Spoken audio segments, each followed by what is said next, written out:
Hi everyone, আপোনালোক সকলোকে মোৰ চেনেলটোলৈ স্বাগতম জনাইছো। আজি চাৰ্ট কলাৰৰ পেপাৰ কাটিং কেনেদৰে কৰিব পাৰি তাকে দেখুৱাম।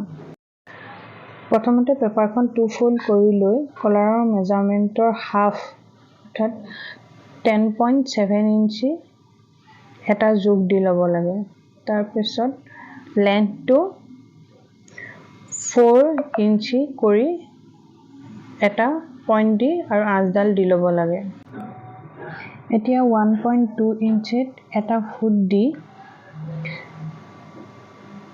লেফট সাইডেও 1.2 ইঞ্চিত একেদৰে আৰু এটা ফুট দি ল'ব লাগে। তাৰপিছত দুইটা পইণ্ট এইদৰে জইন কৰি দিব লাগে আঁচ এডাল টানি।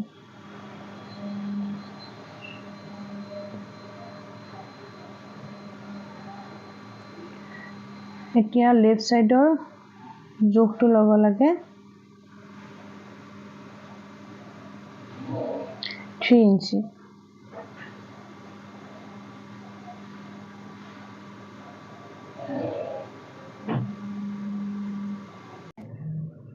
এতিয়া 1 ইঞ্চিত এটা পইণ্ট দি ওপৰলৈ এইদৰে আঁচডাল মিলাই ল'ব লাগে আৰু এইদৰে শেপ দি ল'ব লাগে। ঠিক সেনেদৰে তলফালেও এইদৰে 1 ইঞ্চিত পইণ্ট দি শেপ দি ল'ব লাগে। এতিয়া এই মেজাৰমেণ্টতে পেপাৰখন কাট কৰি লওঁ আহক।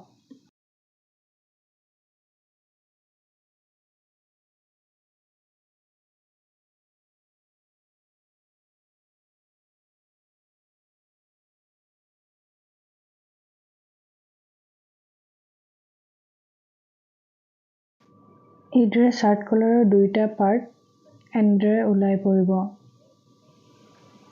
আৰু ইয়াৰ দুইটা পাৰ্ট কাপোৰত কেনেদৰে কাটিব পাৰি নেক্সট ভিডিঅ'ত দেখাম। ভিডিঅ'টো চাই ভাল পালে লাইক, শ্বেয়াৰ আৰু কমেণ্ট কৰিব। Thank U.